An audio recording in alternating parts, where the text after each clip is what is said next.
Langit sore di halaman rumahku tampak sendu. Matahari merayap turun perlahan ke balik pepohonan, meninggalkan cahaya oranye yang samar di jendela ruang tamu. Aku duduk sendiri di sofa, menatap layar ponsel yang sudah sejak tadi hening tanpa notifikasi. Jemariku berulang kali menekan tombol panggilan dengan nama, suamiku, terpampang di layar, tapi hasilnya selalu sama. Nada sambung panjang, lalu hening, dan akhirnya terputus begitu saja. Sudah sebulan ini ia tak pulang ke rumah. Katanya, ada proyek besar di luar kota yang harus dia tangani sendiri. Katanya lagi, pekerjaan itu menentukan masa depan perusahaan. Aku percaya. Aku mencoba menahan segala resah dan rindu demi mendukungnya. Tapi semakin hari, kepercayaan itu terkikis sedikit demi sedikit. Bu, ayah belum jawab juga? Suara anak sulungku, Raka, memecah lamunan. Aku tersenyum kecut, mencoba menutupi keresahan yang begitu jelas di mataku. Belum, Nak. Mungkin ayah masih sibuk. Kamu sudah kerjakan PR? Tanyaku, berusaha mengalihkan. Raka, yang baru kelas 5 SD, menghela napas panjang. Iya, Bu. Tapi, aku kangen ayah. Teman-temanku cerita liburan kemarin jalan-jalan sama orang tua mereka. Aku kapan bisa jalan-jalan sama ayah lagi? Pertanyaan polos itu menancap di hatiku. Aku menahan perih di dada. Nanti ya, sayang. Kalau ayah sudah pulang, kita bisa liburan bareng-bareng. Adiknya, Rani, yang baru kelas 2 SD, ikut nimbrung sambil memeluk boneka kesayangannya. Tapi ayah kan udah lama nggak pulang, Bu. Rani takut ayah lupa sama kita. Hatiku seolah diremas mendengar ucapan anak kecil itu. Aku tahu anak-anak merindukan ayahnya, dan aku pun begitu. Tapi apa yang bisa kulakukan? Suamiku seperti menghilang, hanya sesekali membalas chatku dengan jawaban singkat, sedang meeting, atau nanti aku kabarin. Kabar tentang uang bulanan pun semakin seret. Dulu, meski sibuk, ia selalu menyempatkan mengirim transfer untuk kebutuhan rumah dan anak-anak. Kini, sudah 3 minggu aku harus menutup pengeluaran dengan tabunganku sendiri. Untung aku masih punya simpanan pribadi dan sedikit pemasukan dari investasi kecil-kecilan. Namun, hatiku tak bisa bohong. Ada sesuatu yang janggal. Malam itu, setelah anak-anak tidur, aku duduk sendirian di teras. Angin malam meniup lembut wajahku, membawa aroma bunga melati dari pot kecil di sudut halaman. Biasanya, di malam seperti ini, aku akan mendengar suara suamiku di seberang telepon, menceritakan betapa melelahkannya mengurus proyek, atau sekadar bertanya kabar anak-anak. Tapi sekarang, hening. Aku membuka aplikasi WhatsApp. Chat terakhir darinya hanya emoji jempol, dikirim 3 hari lalu saat aku bertanya apakah dia sehat. Tidak ada panggilan video, tidak ada suara lelahnya yang biasanya menenangkan hatiku. Aku mencoba menghibur diri. Mungkin benar dia sibuk. Mungkin pekerjaannya memang menyita waktu. Aku harus tetap percaya. Tapi suara kecil dalam diriku membisikkan sesuatu yang berbeda, atau jangan-jangan dia memang sengaja menjauh? Aku menggeleng cepat, menepis pikiran itu. Tapi semakin aku mencoba menolak, semakin kuat pula rasa curiga itu menyelinap. Keesokan harinya, aku bertemu sahabatku, Dina, di sebuah kafe dekat rumah. Ia langsung menyadari wajahku yang tampak lesu. Kenapa? Kamu kelihatan capek banget, tanyanya sambil menyeruput kopi latte. Aku tersenyum pahit. Aku, bingung, Din. Suamiku sudah sebulan nggak pulang. Katanya ada proyek di luar kota, tapi kok makin lama makin susah dihubungi. Uang bulanan juga jarang dikirim. Aku terpaksa pakai tabunganku buat kebutuhan anak-anak. Dina mengernyit. Serius? Itu nggak biasa banget. Dulu kan dia selalu rajin kabarin kamu. Aku takutnya, jangan-jangan, Dina menggantung kalimatnya, seakan tak berani melanjutkan. Jangan-jangan apa? Tanyaku tajam. Ya, kamu tahu sendiri, sekarang banyak alasan dipakai laki-laki buat nutupin sesuatu. Proyek, meeting, kerjaan, itu bisa jadi tameng. Kamu harus hati-hati. Hatiku berdegup kencang. Kata-kata itu seperti tamparan. Kamu maksudnya dia selingkuh? Suaraku bergetar. Dina menatapku penuh iba. Aku nggak mau nuduh. Tapi kalau dia benar-benar sibuk kerja, mestinya dia tetap bisa kasih kabar. apalagi sama anak-anak. Jangan sampai kamu dibohongi, ya. Aku terdiam. Kata-kata itu menancap di hatiku. Aku ingin marah, ingin menyangkal, tapi di sisi lain aku tahu Dina ada benarnya. Hari-hari berikutnya, aku semakin dibuat pusing. Tagihan rumah, biaya sekolah anak-anak, dan kebutuhan sehari-hari menumpuk. Aku akhirnya mengambil keputusan besar, kembali mengelola perusahaanku sendiri. Sebenarnya, sejak menikah, aku sempat menyerahkan sebagian besar kendali perusahaan keluarga kepadanya. Aku percaya pada kemampuannya, dan aku ingin fokus mengurus rumah serta anak-anak. Tapi kini, ketika ia justru menghilang dan malas-malasan bekerja, aku tak punya pilihan lain. Aku kembali ke kantor, disambut karyawan-karyawan yang tampak lega melihatku datang. Bu, akhirnya ibu datang lagi. Maaf kalau saya bicara jujur, belakangan ini perusahaan agak berantakan. Pak Direktur jarang masuk, banyak proyek terbengkalai, ucap salah satu manajer dengan wajah cemas. Dadaku bergetar mendengarnya. Jadi benar, suamiku memang sudah tidak serius mengurus perusahaan. Aku tersenyum tipis, mencoba tegar. Mulai sekarang, saya akan turun tangan langsung. Kalian tenang saja. Kita perbaiki bersama. Para karyawan tampak lega, bahkan ada yang meneteskan air mata haru. Saat itu, aku semakin yakin bahwa aku harus bangkit. Aku tak bisa terus menunggu seseorang yang sudah tidak peduli. Di rumah, Raka dan Rani semakin sering bertanya tentang ayah mereka. Bu, kapan ayah pulang? Katanya cuma sebulan, sekarang udah lama banget, tanya Raka suatu malam sebelum tidur. Aku membelai rambutnya. Iya, nak. Doain saja ayah cepat pulang. Rani menatapku dengan mata berkaca-kaca. Bu, nanti kalau ayah pulang, boleh nggak kita pergi liburan? Rani pengen lihat gunung sama awan. Kata teman-teman, di Dieng itu awannya dekat banget. Aku menahan air mata. Permintaan sederhana itu terasa begitu menyayat. Aku hanya mengangguk. Iya, sayang. Nanti kita ke sana, ya. Anak-anak tidur dengan mimpi mereka masing-masing. Aku sendiri masih terjaga, memikirkan bagaimana caranya menghadapi kenyataan. Beberapa hari kemudian, aku mencoba menghubungi rekan bisnis suamiku. Pak, suami saya katanya sedang mengurus proyek di luar kota. Apa benar? Tanyaku dengan hati-hati. Rekan itu terdengar ragu. Setahu saya, proyek terakhir sudah selesai bulan lalu, Bu. Setelah itu saya tidak tahu lagi kegiatannya. Maaf, saya juga agak bingung. Dad, rasanya seperti petir menyambar kepalaku. Jadi, alasan proyek itu hanya kebohongan? Aku menutup telepon dengan tangan gemetar. Dadaku sesak, mataku panas menahan tangis. Semua tanda mulai mengarah pada satu kenyataan pahit, suamiku mungkin benar-benar mengkhianatiku. Pagi itu, sinar matahari menembus tirai jendela ruang kerja kecilku di rumah. Aku duduk di depan meja, menatap layar laptop yang menampilkan laporan keuangan perusahaan. Jari-jariku gemetar saat membaca angka-angka yang tak seindah dulu. Laba menurun, proyek tersendat, dan beberapa klien bahkan mulai menarik diri. Semua ini akibat satu hal. Suamiku yang seharusnya menjadi pemimpin perusahaan lebih sibuk entah dengan apa, bukan dengan pekerjaannya. Aku menarik napas panjang, lalu menutup laptop pelan. Ada rasa marah yang bergolak di dadaku, bercampur dengan rasa kecewa. Dulu, aku menyerahkan perusahaan keluarga ini padanya dengan penuh kepercayaan. Aku ingin menjadi istri yang baik, fokus mengurus rumah, mendampingi suami, dan membesarkan anak-anak. Tapi sekarang, kepercayaan itu seakan dibuang ke tong sampah. Di ruang tamu, anak-anakku sedang sarapan.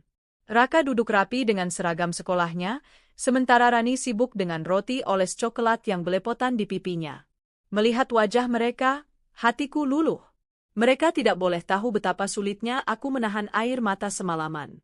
Bu, nanti jangan lupa jemput Raka, ya, kata anak sulungku. Aku mengangguk.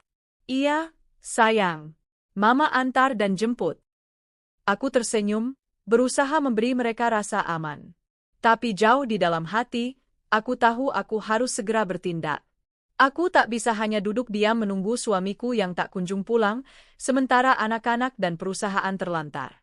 Hari itu juga aku memutuskan untuk kembali ke kantor. Sudah lama aku tidak menjejakkan kaki di sana sejak menyerahkan tampuk kepemimpinan kepada suamiku. Ketika mobilku berhenti di halaman kantor, beberapa karyawan tampak kaget, bahkan ada yang langsung berdiri memberi salam. "Selamat pagi, Bu," sapa salah satu staf administrasi dengan wajah lega. Aku membalas dengan senyum kecil. "Pagi, apa kabar semuanya?" Aku mengumpulkan para manajer divisi di ruang rapat. Di atas meja, tumpukan laporan menunggu untuk diperiksa. "Coba jelaskan, apa masalah terbesar kita sekarang?" tanyaku sambil menatap mereka satu persatu. Manajer keuangan membuka suara. "Bu, cash flow perusahaan berantakan. Banyak pengeluaran tidak jelas tanpa laporan pertanggungjawaban. Beberapa kali kami mengingatkan Pak Direktur, tapi beliau bilang akan segera membereskan. Sayangnya, hingga sekarang tidak ada tindakan." Aku menggertakkan gigi. "Pengeluaran tidak jelas?" Itu artinya suamiku menggunakan uang perusahaan tanpa sepengetahuanku. Manajer operasional menambahkan, selain itu, ada 2 proyek besar yang ditunda. "Klien sudah mulai komplain, Bu. Kalau tidak segera ditangani, mereka bisa memutus kontrak." Aku menatap layar proyektor yang menampilkan grafik menurun. Rasanya dadaku sesak, tapi aku berusaha tetap tegar. "Baik, mulai hari ini, semua laporan keuangan harus masuk ke saya. Setiap proyek harus saya pantau langsung. Tidak ada lagi pengeluaran tanpa tanda tangan saya." Semua mengangguk tegas. Ada semangat baru di ruangan itu. Aku bisa merasakannya. Malam itu, setelah anak-anak tidur, aku duduk di meja kerja dengan setumpuk laporan keuangan di hadapanku. Lembar demi lembar kubaca dengan teliti. Mataku menangkap banyak transaksi aneh. Pembelian barang-barang mewah, biaya perjalanan yang tak jelas, bahkan transfer ke rekening asing. Tanganku bergetar. "Ya Tuhan," bisikku pelan. Air mata menetes tanpa bisa kutahan. Jadi, selama ini uang perusahaan digunakan untuk hal-hal pribadi. Sementara aku dan anak-anak harus berhemat, suamiku entah sedang apa di luar sana. Aku menutup wajah dengan kedua tangan. Sakit sekali rasanya dikhianati seperti ini.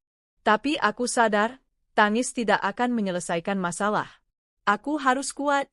Aku harus bangkit, bukan hanya untuk diriku, tapi juga untuk anak-anakku dan ratusan karyawan yang menggantungkan hidup pada perusahaan ini.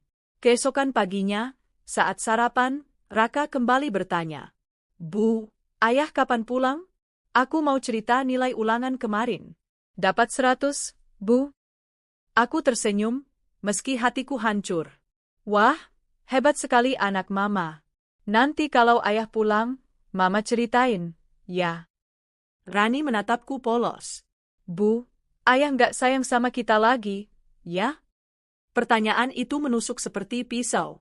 Aku mengelus kepalanya lembut. "Jangan bilang gitu, sayang.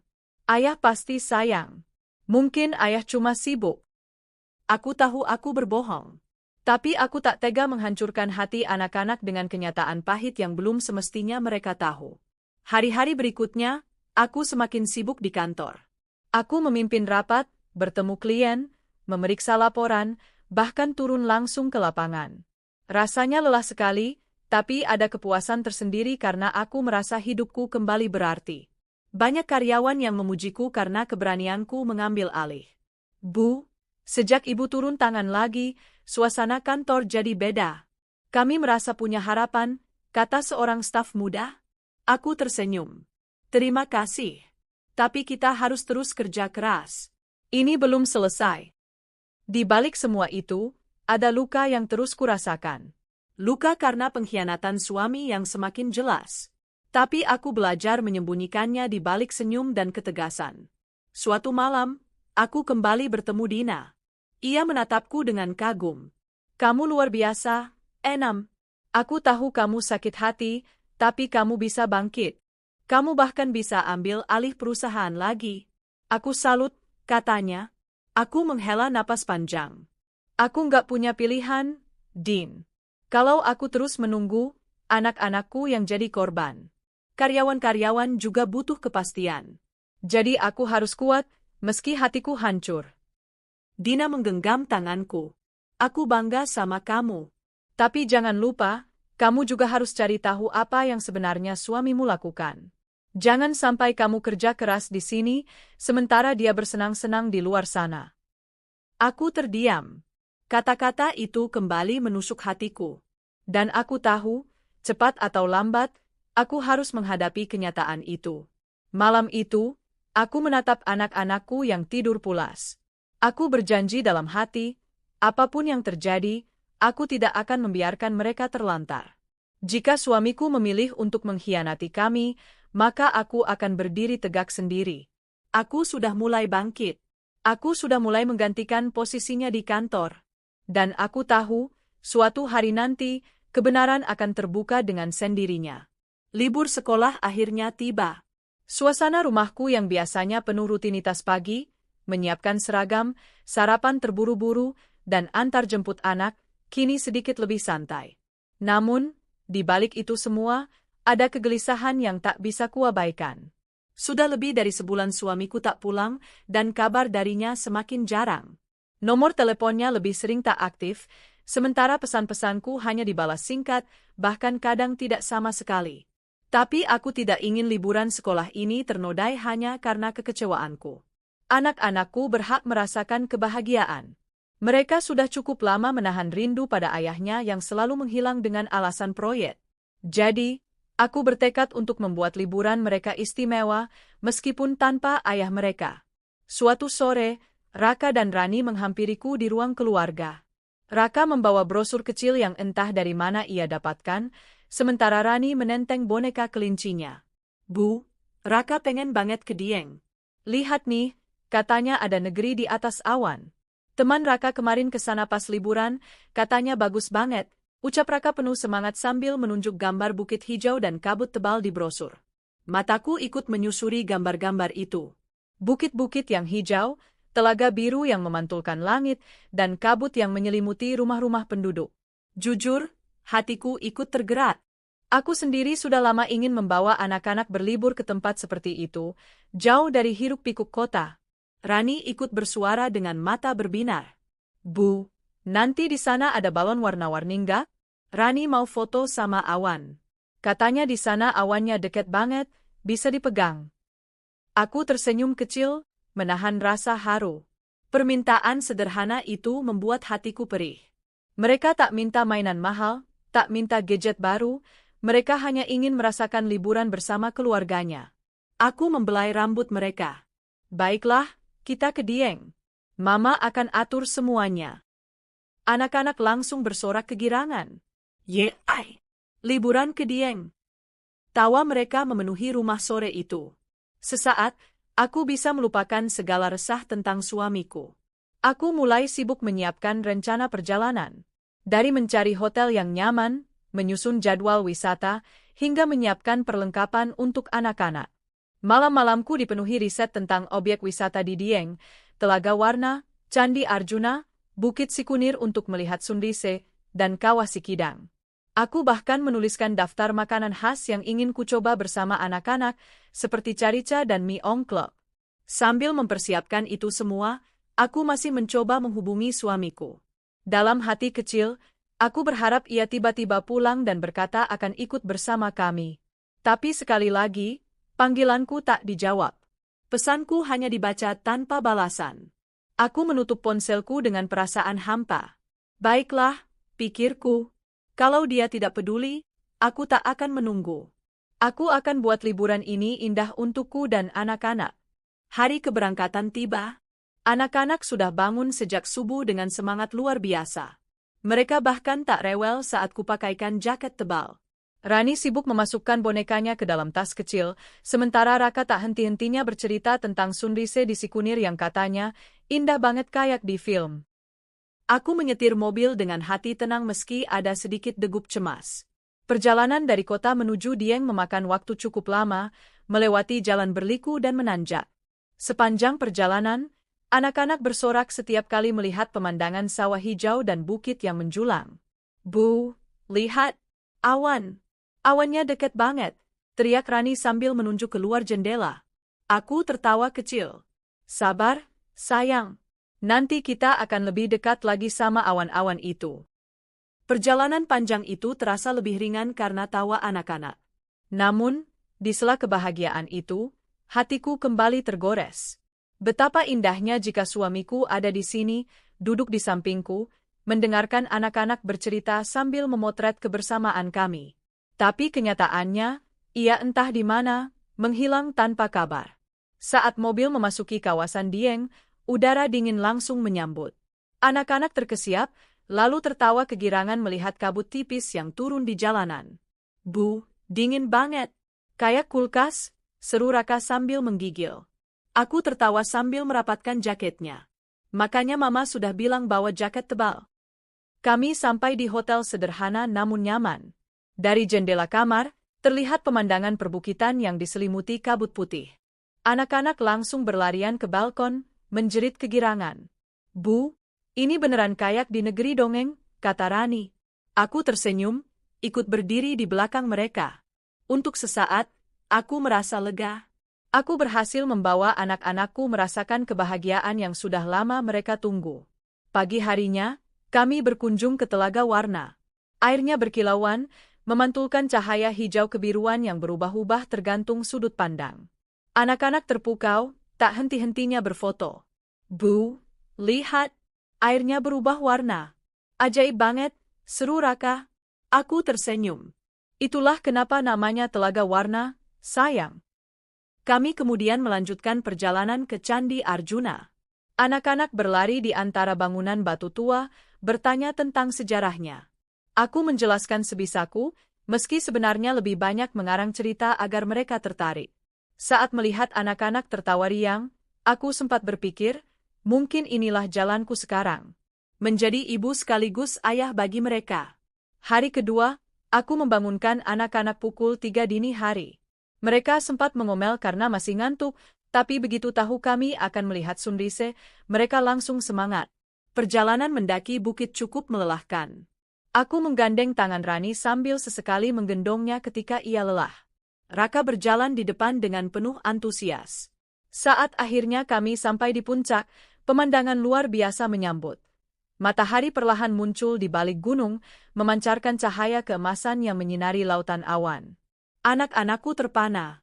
Bu, ini indah banget, bisik Raka. Air mataku menetes tanpa sadar. Indah, ya. Tapi keindahan itu terasa pahit karena aku tahu seseorang yang seharusnya ada di sini memilih untuk menghilang. Sore harinya, setelah puas berkeliling, aku mengajak anak-anak singgah di sebuah restoran kecil. Kami duduk di dekat jendela, menikmati mie ongklok hangat. Tiba-tiba, pandanganku terpaku pada sepasang sosok yang masuk dari pintu restoran. Seorang pria yang sangat kukenal, suamiku, berjalan beriringan dengan seorang perempuan muda. Mereka terlihat begitu mesra, tertawa bersama, seolah dunia hanya milik mereka berdua. Jantungku berhenti berdetak sejenak. Sendok di tanganku terjatuh ke meja dengan bunyi nyaring. Bu? Kenapa? Tanya Rani polos. Aku tak bisa menjawab. Mataku masih menatap lurus pada sosok suamiku yang kini duduk di seberang ruangan, menggenggam tangan perempuan itu. Suamiku. Ayah dari anak-anakku. Lelaki yang selama ini beralasan sibuk mengurus proyek di luar kota. Dan kini, kebenaran terbentang jelas di depan mata. Ia sedang berlibur bersama selingkuhannya. Suasana restoran sore itu seketika berubah di mataku. Aroma mie ongklok yang tadi menenangkan kini terasa pahit di tenggorokanku. Suara riuh pengunjung lain terdengar samar, seolah aku terperangkap dalam ruang sempit bersama kenyataan pahit yang menyesakkan. Di ujung ruangan, di meja dekat jendela, duduk pria yang selama ini kucari, kutunggu, dan kudoakan. Suamiku. Lelaki yang sebulan penuh menghilang dengan alasan proyek di luar kota. Dan kini, alasan itu terbongkar. Ia bukan sedang bekerja keras, melainkan duduk mesra dengan seorang perempuan muda yang tampak jauh lebih segar, jauh lebih bersemangat. Aku terpaku, jemariku gemetar. Rani menatapku dengan dahi berkerut, sementara Raka menoleh ke arah pandanganku. Bu, itu kan ayah? Suara Raka terdengar pelan tapi jelas, penuh kebingungan. Aku menelan ludah, tenggorokanku kering. Iya, nak, jawabku akhirnya, dengan suara bergetar. Rani, yang masih polos, bersorak kecil. Ayah, ayah ada di sini. Akhirnya kita ketemu ayah. Ia hampir berdiri, hendak berlari menghampiri. Refleks, aku menahan lengannya. Jangan dulu, sayang. Hatiku remuk melihat binar harapan di mata anak-anakku. Mereka merindukan ayahnya begitu dalam, dan kini pertemuan itu justru terjadi dengan cara yang paling menyakitkan. Suamiku tampak terkejut ketika akhirnya menyadari kehadiran kami. Matanya membelalak, wajahnya pucat. Tangannya yang tadi menggenggam tangan perempuan itu buru-buru ditarik, seolah ada arus listrik menyengat. "Enem," suaranya tercekat. Perempuan di sebelahnya ikut menoleh. Wajahnya cantik, dengan riasan tipis dan senyum yang mendadak hilang. Ia menatapku dengan ekspresi panik, lalu melirik ke arah suamiku, seakan meminta penjelasan. Aku bangkit dari kursi, berdiri tegak meski kakiku gemetar. Raka ikut berdiri, wajahnya bingung, sementara Rani tetap duduk dengan tatapan polos. "Jadi ini proyek yang selama ini kamu maksud?" Suaraku terdengar dingin, menusuk. Restoran mendadak hening. Beberapa pasang mata pengunjung mulai menoleh, menyadari ada drama yang sedang terjadi. Suamiku berdiri dengan canggung. "Enam, aku bisa jelaskan?" Aku tertawa pahit, suara tawaku penuh luka. "Jelaskan? Apa yang mau kamu jelaskan?" "Bahwa selama ini kamu menghilang bukan karena pekerjaan, tapi karena sedang berlibur dengan perempuan ini." Aku menatap tajam ke arah pelakor yang duduk terpaku. Wajahnya memucat, tangannya gemetar memegang gelas. "Bu, kenapa ayah sama tante itu?" tanya Rani dengan polos, membuat dadaku semakin perih. Aku berjongkok, menatap mata anak-anakku. "Nak, kadang orang yang kita sayangi bisa membuat kesalahan besar. Dan apa yang ayah lakukan sekarang, itu salah." Raka mengepalkan tangan. "Ayah bohongin kita, Bu. Ayah nggak kerja, tapi liburan sama tante itu." Suamiku mencoba mendekat, tapi aku mengangkat tangan, menghentikannya. "Jangan sentuh kami. Kamu sudah membuat cukup banyak luka." "Enam, dengar dulu aku." "Aku sudah cukup mendengar bohongmu," potongku tegas. "Sebulan aku menunggu. Anak-anak menunggu. Uang belanja pun kamu kurangi. Katamu proyek besar, kerja keras, demi masa depan. Ternyata masa depanmu adalah berlibur dengan selingkuhan." Wajah suamiku memerah, antara malu dan panik. Ia melirik sekeliling, sadar semua mata kini tertuju padanya. "Enam, tolong jangan buat keributan di sini," katanya dengan suara pelan. Aku mendengus. "Keributan? Kamu pikir aku peduli? Kamu sudah buat keributan dalam rumah tangga kita sejak lama. Bedanya, kali ini semua orang bisa lihat dengan mata kepala sendiri." Perempuan itu akhirnya membuka suara. Aku menatapnya tajam. "Kamu diam saja. Aku tidak butuh permintaan maaf dari perusak rumah tangga orang." Pelakor itu menunduk, wajahnya pucat pasi. Raka menatap ayahnya dengan mata berkaca-kaca. "Ayah, kenapa ayah kayak gini? Aku nunggu ayah pulang, Rani juga nunggu. Tapi ayah malah kayak gini." Rani mulai menangis, memeluk bonekanya erat. "Ayah nggak sayang sama kita lagi, ya?" Suamiku terlihat kalut. Ia hendak mendekati anak-anak, tapi aku segera memeluk mereka erat. "Cukup.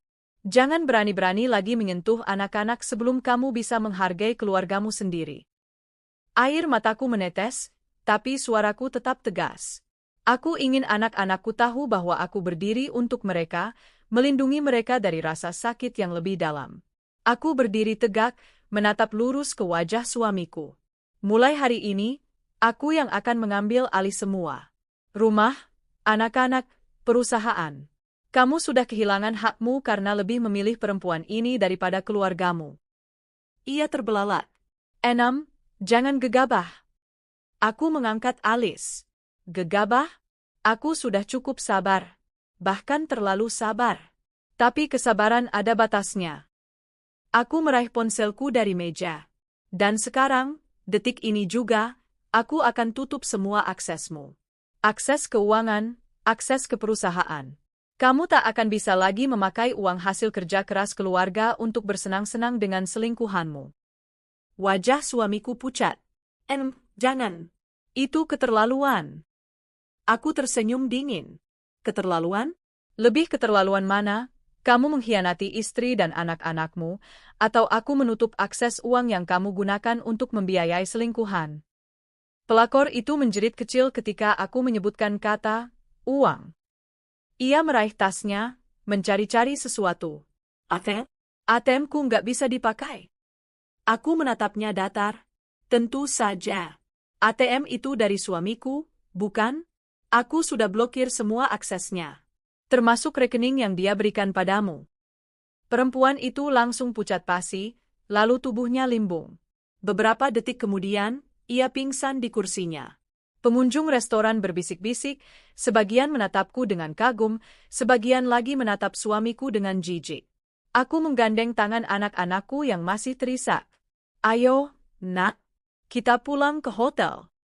Suamiku berusaha mengejar. Enam, tolong dengar aku. Jangan lakukan ini. Aku masih ayah anak-anakmu.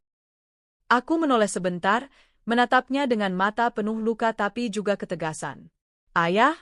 Ayah macam apa yang tega mengkhianati keluarganya sendiri? Mulai sekarang, kamu bukan lagi bagian dari hidup kami. Aku melangkah pergi, meninggalkannya berdiri di tengah restoran dengan wajah hancur, sementara selingkuhannya masih tak sadarkan diri. Di kamar hotel, aku memeluk anak-anakku erat. Mereka menangis lama, tubuh mereka bergetar di pelukanku. Bu, kenapa ayah kayak gitu?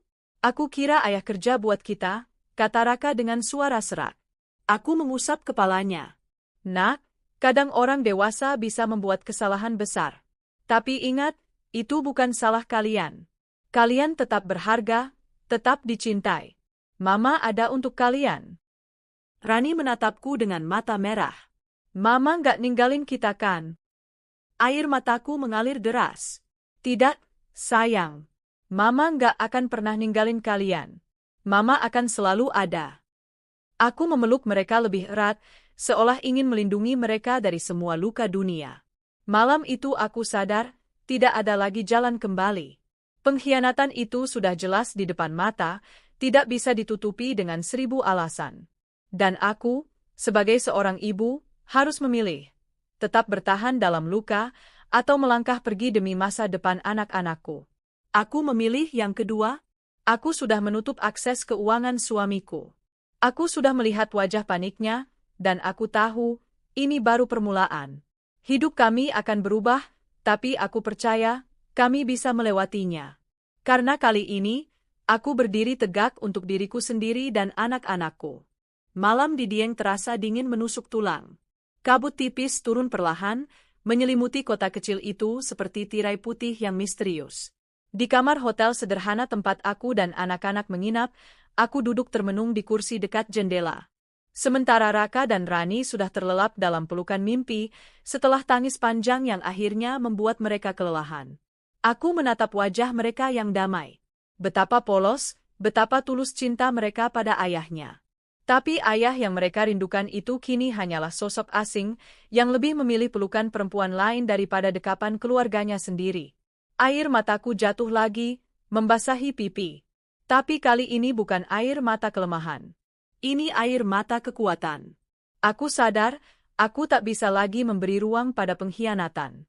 Aku harus melindungi masa depan anak-anakku, meski harus mengorbankan rumah tangga yang sudah bertahun-tahun kubangun. Keesokan paginya, aku bangun lebih awal. Aku sudah membuat keputusan besar malam itu. Aku akan menutup semua akses keuangan suamiku, dan aku sendiri yang akan memimpin kembali perusahaan keluarga. Sambil menyiapkan sarapan instan untuk anak-anak, aku membuka laptop yang selalu kubawa. Email demi email kubuka, laporan keuangan kubaca dengan seksama. Dan di sanalah aku melihat kenyataan pahit lain. Selama berbulan-bulan, arus kas perusahaan banyak yang bocor. Ada pengeluaran-pengeluaran yang tidak jelas, ada transfer ke rekening pribadi yang tidak semestinya. Aku menarik napas dalam, dada terasa sesak. Jadi bukan hanya mengkhianati keluarga, tapi juga menggerogoti perusahaan, gumamku lirih. Telepon genggamku bergetar. Sebuah pesan masuk dari nomor yang kukenal, sekretaris pribadi suamiku di kantor. Bu, mohon maaf. Pak Adi sudah jarang masuk kantor sebulan ini. Banyak dokumen yang tidak ditandatangani, proyek-proyek terbengkalai. Semua staf bingung harus bagaimana. Bisa ibu datang secepatnya untuk mengambil alih? Aku menutup mata sejenak. Rasa sakitku makin lengkap. Tapi di balik itu, ada tekad membara. Baiklah, aku harus bangkit dan tak boleh larut dalam kehancuran. Beberapa hari setelah kejadian di restoran, aku membawa anak-anak pulang lebih cepat dari liburan. Setibanya di kota, aku langsung menuju kantor. Begitu aku masuk, semua mata karyawan tertuju padaku. Beberapa wajah lega, beberapa lainnya cemas. Sekretaris suamiku langsung menyambut. Bu, terima kasih sudah datang. Kami benar-benar tidak tahu harus bagaimana. Perusahaan seperti dibiarkan begitu saja. Aku tersenyum tipis. Mulai hari ini, aku yang akan ambil alih. Semua urusan keuangan, semua proyek, akan di bawah kendaliku. Lalu, Pak Adi, Bu. Aku menatapnya tajam. Biarkan dia. Mulai sekarang, semua akses keuangan atas nama dia sudah kututup. Perusahaan ini tidak boleh lagi jadi mainan bagi orang yang tidak tahu tanggung jawab.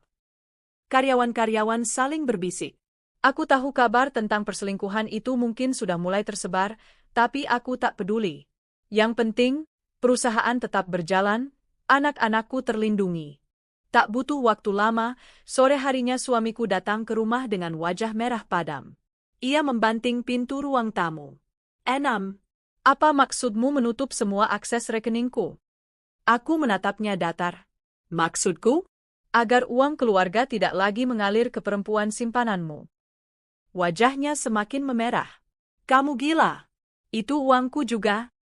Aku berdiri, menatapnya dengan sorot mata tajam. "Uangmu? Perusahaan itu warisan orang tuaku. Kamu hanya kupercayakan untuk mengelola. Dan lihat apa yang kamu lakukan? Menghambur-hamburkannya untuk foya-foya dengan selingkuhan. Kamu pikir aku akan diam saja?" Suamiku terdiam sesaat. Lalu ia berusaha mengubah nada suaranya. "Enam, tolonglah, jangan lakukan ini. Aku memang salah, tapi kita bisa bicarakan baik-baik. Jangan sampai anak-anak tahu." Aku mendengus. Anak-anak sudah tahu. Mereka melihatmu sendiri di restoran itu. Mereka melihat bagaimana kamu memilih perempuan lain di depan mata mereka. Kamu sudah kehilangan segalanya, Adi. Ia tertegun, wajahnya pucat. Beberapa hari kemudian, aku mendapat kabar bahwa perempuan itu, pelakor yang menemani suamiku ke Dieng, tiba-tiba datang ke kantor. Ia mencari-cari suamiku, wajahnya kusut, matanya sembab. "Bu, tolong, jangan blokir rekening itu. Saya butuh biaya hidup," katanya dengan suara memelas. Aku menatapnya tajam, dingin. "Biaya hidup? Kamu pikir aku peduli pada hidupmu setelah kamu merusak rumah tanggaku? Selama ini kamu hidup dari uang yang bukan hakmu. Dan sekarang, waktunya kamu merasakan kenyataan." Ia menunduk, wajahnya pucat. Tak lama, tubuhnya kembali limbung. Sama seperti di restoran waktu itu, ia hampir pingsan lagi. Beberapa staf membantunya keluar. Aku hanya berdiri tegak, menatap dengan rasa puas. Inilah balasan yang setimpal. Malam itu, di rumah, Raka menghampiriku. "Bu, aku ngerti sekarang. Ayah salah. Tapi Mama jangan sedih lagi, ya. Aku sama Rani akan selalu ada buat Mama." Aku menahan air mata, mengusap kepalanya. "Terima kasih, Nak. Mama kuat karena kalian." Rani yang masih kecil ikut menyahut. "Mama jangan nangis lagi. Kita bisa hidup tanpa ayah, kan?" Aku memeluk mereka erat. "Bisa, sayang. Kita bisa. Mama janji, kalian gak akan kekurangan. Mama akan berjuang untuk kalian." Hati kecilku berteriak pilu, tapi aku tahu aku harus tetap tegak di depan anak-anakku. Mereka adalah alasan aku tak boleh hancur. Beberapa minggu setelahnya, aku resmi mengajukan gugatan cerai. Suamiku mencoba berbagai cara, merayu, mengancam, bahkan menangis di depan rumah. Tapi hatiku sudah tertutup rapat. "Aku sudah memberimu kesempatan, Adi. Tapi kamu memilih mengkhianati. Sekarang, jangan harap ada tempat lagi untukmu di rumah ini, Kataku dingin ketika ia terakhir kali mencoba membujukku. Ia hanya terdiam, lalu pergi dengan wajah muram. Hari-hari berikutnya, aku benar-benar fokus membangun kembali perusahaan. Aku bekerja keras, turun langsung ke lapangan, menandatangani dokumen, membenahi keuangan, bahkan mengembangkan strategi baru. Perlahan, kepercayaan karyawan kembali. Proyek-proyek mulai berjalan lagi. Dan aku merasa, untuk pertama kalinya setelah sekian lama, aku benar-benar memegang kendali atas hidupku sendiri. Di rumah, aku mulai membangun rutinitas baru bersama anak-anak. Kami makan malam bersama, belajar bersama, bahkan sesekali menonton film sambil tertawa. Ada luka, ada kehilangan, tapi ada juga harapan baru yang tumbuh. Aku sadar, meski pernikahanku runtuh, hidupku belum berakhir. Justru ini adalah awal dari kehidupan yang lebih kuat, lebih jujur, dan lebih bermakna. Balasan yang setimpal akhirnya datang. Suamiku yang dulu berkuasa, kini tak berdaya tanpa akses keuangan. Pelakor yang dulu berfoya-foya, kini terpuruk tanpa sumber. Dan aku berdiri tegak, menggenggam erat tangan anak-anakku, melangkah ke depan dengan keyakinan baru. Aku tahu jalan ini tidak akan mudah. Tapi aku tidak lagi takut. Karena aku sudah membuktikan, aku bisa hidup tanpa suami yang berkhianat. Yang tak bisa hidup tanpaku adalah dia. Sementara itu, di rumah, aku mulai membiasakan Raka dan Rani untuk lebih mandiri. Raka, kamu sudah besar. Tolong bantu Mama menjaga adik kalau Mama harus kerja lembur, ya, kataku suatu malam. Raka mengangguk dengan mata serius. Iya, Bu. Aku janji. Aku juga mau belajar lebih rajin supaya bisa bantu Mama nanti. Rani, meski masih kecil, ikut menimpali. Aku juga bisa bantu, Ma. Aku bisa rapikan mainanku sendiri. Aku tersenyum haru. Mereka tumbuh begitu cepat. Dan meski kehilangan sosok ayah, aku tahu mereka akan baik-baik saja selama aku terus ada untuk mereka. Di sisi lain, kabar tentang suamiku mulai sampai ke telingaku. Sejak akses rekeningnya ditutup, ia hidup serba terbatas. Perempuan simpanannya kabarnya pergi meninggalkannya setelah tahu tidak ada lagi uang yang bisa diambil. Aku mendapat kabar dari teman dekat. Aku lihat adik kemarin di warung kopi. Wajahnya kusut, bajunya lusuh. Dia seperti orang kehilangan arah. Aku hanya menanggapi dengan senyum getir. Itu balasan yang setimpal untuk pengkhianatannya. Namun di dalam hati, ada secuil rasa iba. Bagaimanapun, ia pernah menjadi bagian dari hidupku, ayah dari anak-anakku. Tapi rasa iba itu tak cukup besar untuk membuatku goyah. Aku sudah memilih jalanku, meninggalkan masa lalu, melangkah ke depan. Pemulihan perusahaan ternyata bukan perkara mudah. Ada banyak proyek yang hampir gagal, ada pula rekanan yang mulai ragu bekerja sama karena ulah suamiku. Suatu hari, seorang klien besar menghubungiku. Bu, jujur saja, kami kecewa dengan keterlambatan proyek ini. Kalau tidak ada perubahan, kami mungkin harus membatalkan kontrak. Aku menelan ludah. Jika kontrak itu batal, perusahaan akan kehilangan pemasukan besar. Pak, beri saya waktu 1 bulan. Saya janji akan menyelesaikan semuanya sesuai target. Jangan nilai perusahaan ini dari kesalahan satu orang, jawabku tegas. Ia terdiam sesaat, lalu mengangguk. Baiklah, saya percaya pada Anda. Tapi ingat, 1 bulan. Itu menjadi cambuk bagiku. Aku turun langsung ke lapangan, memantau proyek, memimpin rapat kecil, bahkan ikut bekerja bersama staf teknis. Karyawan mulai melihat kesungguhanku. Perlahan, mereka kembali bersemangat. Ada sinar harapan di wajah mereka, yang juga menyalakan semangat di dalam diriku. Di tengah kesibukan itu, aku mendapat dukungan dari sahabat Dina. Ia selalu datang memberi semangat. Aku salut sama kamu. Aku nggak tahu kalau aku ada di posisimu, bisa sekuat ini atau tidak. Aku tersenyum lelah. Aku juga nggak tahu. Kadang aku merasa mau runtuh. Tapi aku nggak punya pilihan. Anak-anak butuh aku. Dina menggenggam tanganku. Dan kamu nggak sendiri. Aku ada. Banyak orang yang percaya sama kamu. Jangan ragu untuk minta bantuan. Kata-katanya menjadi pelipur lara.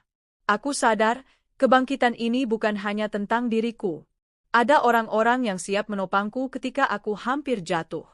Bulan itu berlalu dengan kerja keras tiada henti. Dan hasilnya mulai terlihat. Proyek yang hampir gagal akhirnya selesai, bahkan mendapat pujian dari klien. Bu, luar biasa. Saya tidak menyangka bisa selesai tepat waktu. Saya yakin perusahaan ini masih bisa dipercaya, kata klien itu saat menyerahkan pembayaran. Aku tersenyum lega. Di dalam hati, aku bersyukur. Semua kerja keras, semua air mata, tidak sia-sia. Kabar keberhasilan itu menyebar. Perusahaan kembali mendapat kepercayaan.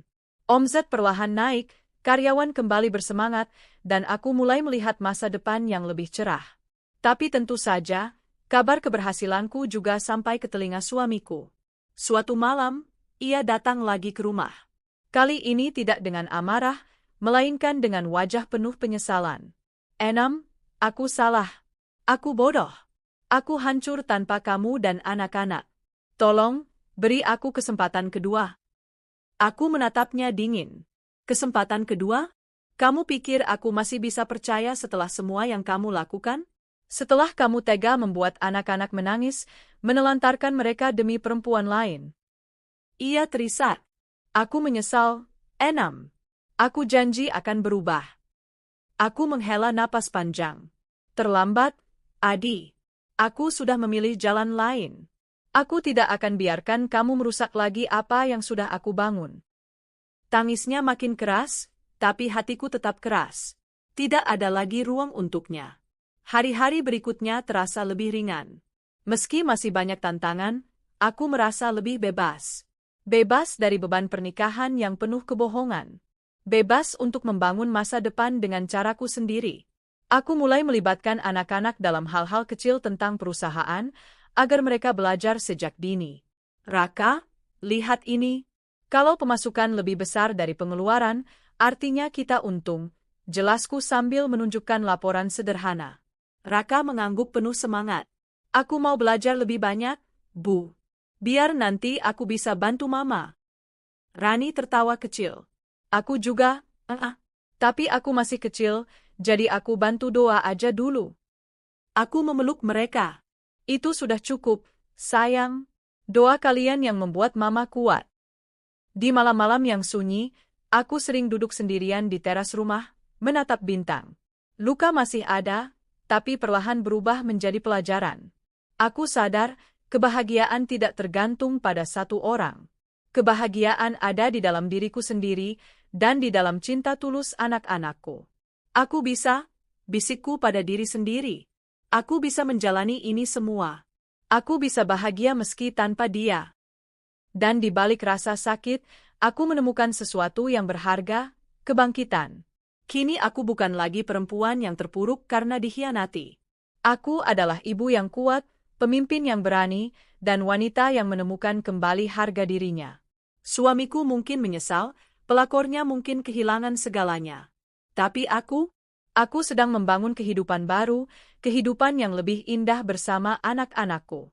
Karena aku tahu, setiap luka bisa menjadi pintu menuju kekuatan. Dan setiap pengkhianatan bisa menjadi awal dari kebangkitan. Seiring berjalannya waktu, aku merasa semakin kuat. Aku mulai menekuni hobi lama yang dulu kuabaikan. Aku kembali menulis, kembali membaca, bahkan sesekali traveling dengan anak-anak tanpa rasa takut atau beban. Aku belajar mencintai diriku sendiri. Aku sadar, selama bertahun-tahun aku selalu berusaha membahagiakan orang lain, suamiku, keluarganya, bahkan orang-orang yang sebenarnya tidak peduli padaku. Tapi kini aku ingin berubah. Aku ingin menempatkan diriku dan anak-anakku di posisi pertama. Dan ketika aku mulai benar-benar berdamai dengan diri sendiri, banyak hal indah datang tanpa kuharapkan. Perusahaan semakin berkembang, anak-anak tumbuh bahagia, bahkan aku mulai mendapat kepercayaan diri untuk membuka hati pada masa depan yang baru. Suatu sore, aku mengajak anak-anak duduk di teras. Angin sepo-sepo membuat suasana begitu damai.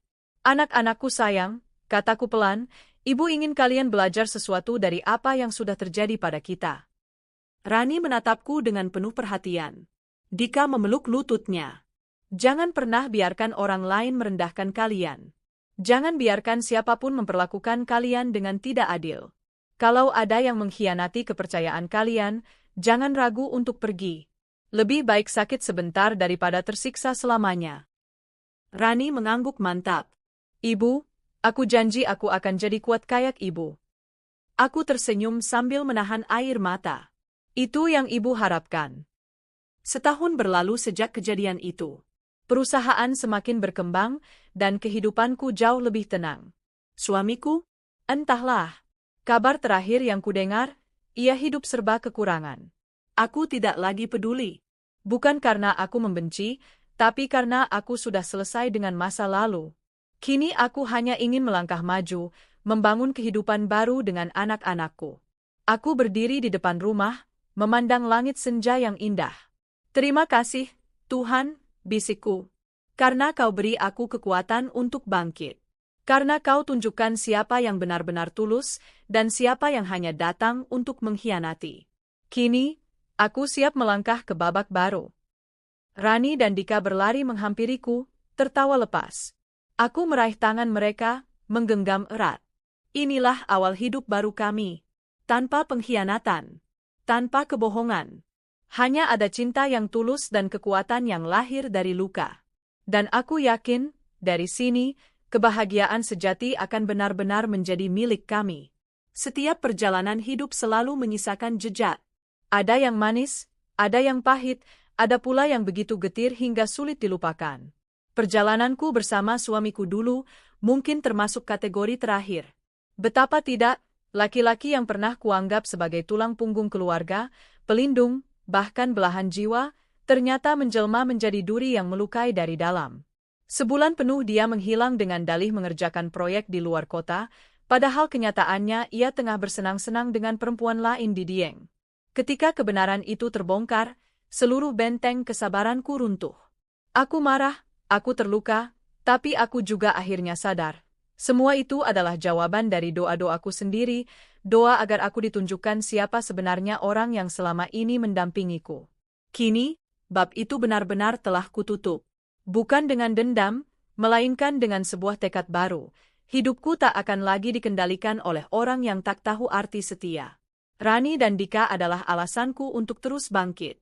Mereka menyaksikan langsung bagaimana rumah tangga kami runtuh, bagaimana ayah yang mereka kagumi ternyata hanyalah bayangan semu. Luka itu jelas membekas pada mereka, tapi aku tak ingin membiarkan luka itu berubah menjadi trauma yang mengekang masa depan mereka. Aku sering mengajak mereka berbicara. Rani, Dika, kataku suatu malam, kalian tidak perlu takut. Apa yang terjadi sama ibu dan ayah, bukan salah kalian. Kalian tetap anak-anak yang luar biasa. Rani mengangguk, meski matanya berkaca-kaca. Dika, dengan polosnya, bertanya, Bu, nanti kalau aku besar, aku bisa jadi laki-laki yang gak ninggalin keluarganya kan? Hatiku teriris. Aku meraih tubuh mungilnya ke dalam pelukan. Tentu saja, Nak. Justru kamu akan jadi laki-laki yang bertanggung jawab. Kamu lihat kan bagaimana sakitnya kalau ada yang mengkhianati keluarga? Jangan pernah kamu lakukan itu. Sejak saat itu, aku makin bertekad untuk menanamkan nilai-nilai kebaikan, tanggung jawab, dan keberanian pada mereka. Karena bagaimanapun, masa depan mereka adalah warisan terbaik yang bisa kutinggalkan. Meski sudah berusaha menutup semua pintu, kadang masa lalu datang mengetuk tanpa diundang. Suatu sore, aku menerima pesan singkat dari nomor yang tak asing. Aku minta maaf, aku salah. Aku menyesal. Tolong beri aku kesempatan untuk kembali. Pesan itu dari suamiku. Aku membaca berulang-ulang, tapi tidak ada getaran di hatiku. Tidak ada rasa rindu, tidak ada harapan. Yang ada hanya rasa lega karena aku sudah sampai pada titik di mana aku bisa membaca pesan itu tanpa terguncang. Aku menjawab singkat. Tidak ada lagi kesempatan. Kamu sudah membuat pilihanmu, dan aku sudah membuat pilihanku. Semoga kamu bisa belajar dari kesalahanmu. Setelah itu, aku memblokir nomornya.